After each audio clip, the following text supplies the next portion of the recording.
Hi అండి, ఎలా ఉన్నారు? ఈరోజు నేను బెల్లం పూర్ణాలు అయితే చేస్తున్నాను.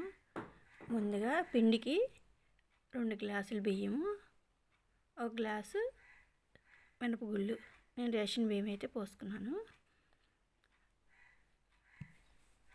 పోసుకొని మొత్తం 2 సార్లు కడిగేసి నీళ్ళు పోసి 2 గంటలు అయితే నానబెట్టుకోవాలి. ఈ గ్లాస్తోనే 1 గ్లాసు పచ్చెనపప్పు అయితే నానబెట్టుకున్నాను.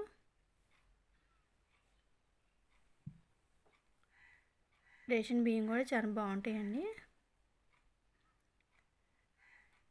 పచ్చెనపప్పు అయితే నానయ్యి శుభ్రంగా కడిగేసి కుక్కర్లో అయితే పచ్చెనపప్పు వేసుకొని కొంచెం వాటర్ వేసి 3 విజిల్స్ వచ్చేదాకా అయితే ఉడికించుకోవాలి.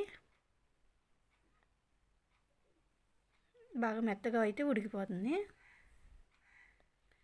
ఈ ఉడికే లోపల దోసపిండికి అయితే పోతపిండికి నానబెట్టుకున్న బియ్యం అయితే మిక్సీ పట్టుకుంటున్నాను.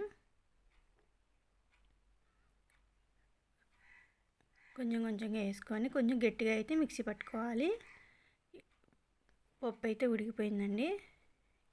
నేను గ్లాస్తో పచ్చెనపప్పు నానబెట్టుకున్నాను కాబట్టి 3/4 గ్లాస్ అయితే బెల్లం పడుతుందండి. స్వీట్ తినే వాళ్ళ ఇష్టము. బెల్లము పప్పులో వేసేసుకొని పొయ్యి మీద పెట్టుకొని మొత్తం కలిసేటట్టు పిండి అంతా ఉడికేటట్టు ఉడికించుకోవాలి.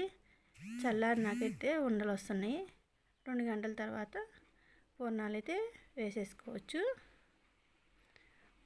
పోతపిండిలో కొంచెం ఉప్పు కలుపుకోవాలి.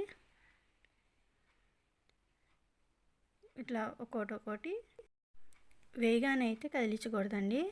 కొంచెం గంటితో నూనె పైన కూడా వచ్చేటట్టుగా వేసుకోవాలి. కొంచెం కాలినాక మళ్ళీ కొంచెం కదిలించుకొని పూర్తిగా కాలేదాకా పెట్టుకోవాలి.